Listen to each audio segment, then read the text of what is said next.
ప్రాణాపాయ స్థితిలో ఉన్న వారికి ప్రాణదాత సైరన్ వినిపిస్తే చాలు దారిచ్చే దేవదూత. అదే మన 108 అంబులెన్స్. కానీ ఇప్పుడు ఆ 108 వాహనానికి ఆపదొచ్చింది. ప్రజల ప్రాణాలు కాపాడాల్సిన వాహనం నడి రోడ్డుపై కదల్లేని స్థితిలో నిలిచిపోయింది. నగరంలోని బైపాస్ రోడ్డుపై ఒక 108 వాహనం మొరాయించడంతో దాన్ని గ్యారేజ్కి తరలించడానికి మరో 108 వాహనం రంగంలోకి దిగింది.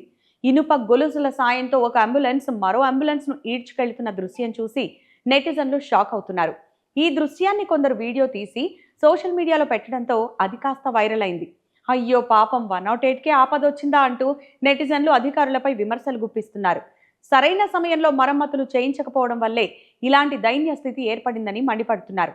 మా రేవంత్ అన్న ప్రభుత్వంలో ఇంతే సార్ అంటూ కొందరు వ్యంగ్యంగా కామెంట్స్ చేస్తుంటే, అత్యవసర సేవలపై అధికారుల నిర్లక్ష్యం ప్రాణాల మీదకొస్తుందని జనం ఆందోళన చెందుతున్నారు. రోగిని తీసుకెళ్తున్నప్పుడు ఇలాగే రోడ్డు మధ్యలో ఆగిపోతే పరిస్థితి ఏంటి? ఇప్పటికైనా ప్రభుత్వం సంబంధిత అధికారులు స్పందించాలి.